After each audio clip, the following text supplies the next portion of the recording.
Hello and welcome. In the past few weeks I had the opportunity to try out these beauties, the Epoch joycons sent to me by DOYOKY.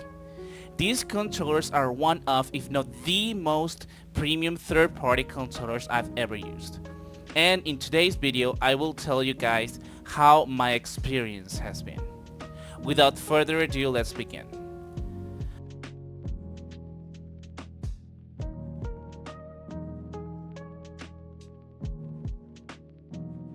The box comes with the following: the Joy-Con pair plus the charging grip, an USB Type-C charging cable, the instruction manual, and two pairs of alternative joystick caps. One tall and one tiny, resembling the GameCube C-Stick on a very concise but tidy packaging. I have to say that the packaging is way better than the previous pair of Joy-Cons that I reviewed. Let's get onto the Joy-Cons themselves, starting with the price and features. These controllers retail for $64.99 USD minus shipping on the official DOYOKY website. The Joy-Cons have everything Joy-Cons should have: Bluetooth for independent use, rumble although it's not HD rumble as you may have guessed, and they also have the ability to attach to the Switch system for use in handheld mode, and they have a gyroscope. I have no knowledge whether or not these have NFC functionality for use with amiibos, since I don't have any amiibos and neither the instruction manual nor the box mentions anything about NFC. So if you have amiibos and are planning to buy these controllers for yourself, please let me know if they work or not. I'll be sure to heart your comment down below. Apart from the normal features, the Joy-Cons have additional features very commonly found in third-party Joy-Cons. The most apparent are the RGB LED lighting and turbo functionality. You can change the LED lighting by pressing the dedicated LED button right below. If you press the button twice quickly, you have the option to have the LEDs either be a solid color, cycle between the solid colors, or put the LEDs in rainbow mode, which is my preferred way. Of course, the last option is turning off the LEDs if you so choose. Also, if you press and hold the LED button, you can change the brightness of the lights as well. The turbo functionality works as you expect. You hold down the turbo button and press the button you want to turbo.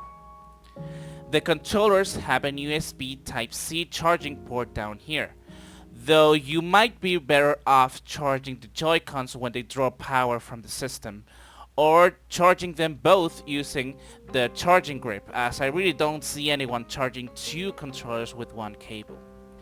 The Joy-Cons also feature programmable buttons, two in the back and two in the triggers area. They work really well, though I very rarely use them, and it is also the first time I see a manufacturer put two additional programmable buttons in the trigger area, which seems like a rather odd choice to me, but they are optional, so you don't have to use them if you don't want to. Now let's talk about the build quality and design of the Joy-Cons.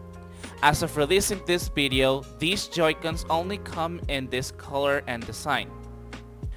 Basing myself from the pictures in the web page, I honestly wasn't expecting much from these controllers, but they have since exceeded my expectations. The controllers have a rubber leather-like texture from the sides that feel amazing. The plastic is not glossy and doesn't catch any fingerprints, and the texture feels very reminiscent of my Steam Deck. The RGB LEDs are honestly the best I've seen in a controller, as they have this nice soft transition between the colors, and at the brightest setting they don't blind you even in the dark. The grip is the thinnest Joy-Con grip I've ever used, and I love it, as it doesn't add unnecessary width. Plus, it has the beautiful DOYOKY logo at the bottom and some LEDs to signal charging. Now onto ergonomics. The controllers just feel amazing. The leather-like texture from the sides really does make a difference. They also have some weight on them, which make them super comfortable to use in docked or tabletop mode. The analog sticks are full size and customizable via the 2 alternative joystick caps, so it can adapt to however you'd like to play. The only caveat I have is the D-pad. This is a personal preference of mine, but I really dislike clicky D-pads. I just feel membrane mushy D-pads are way more comfortable, especially when playing 2D side-scrollers.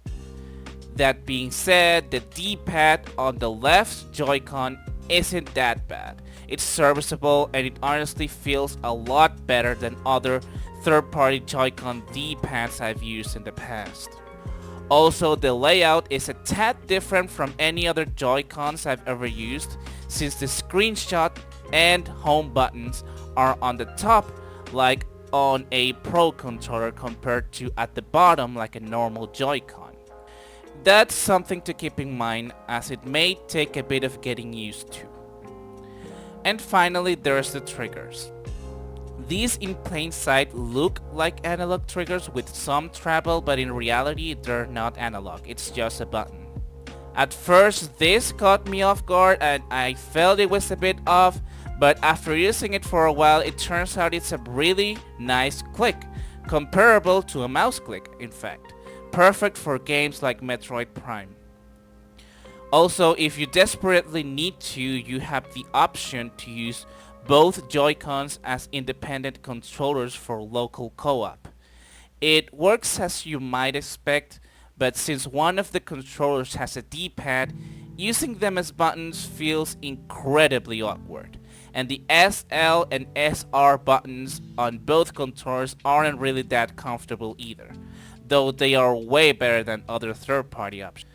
The last thing I wanted to mention is that you can use these controllers on PC through Steam, and my experience with the Steam Deck, it has been mostly seamless. Just like any other controller, you can pair them through Bluetooth and Steam will automatically detect the Joy-Con pair and combine them to use them like a full controller, just like using them on a Switch. Now onto my final thoughts.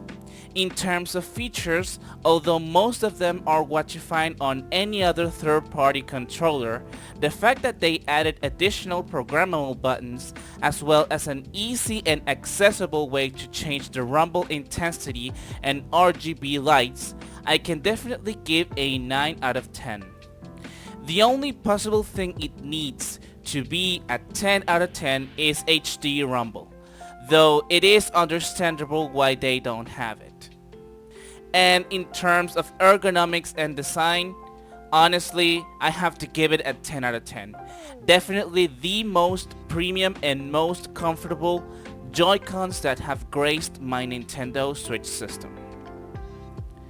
And that's it for the review today.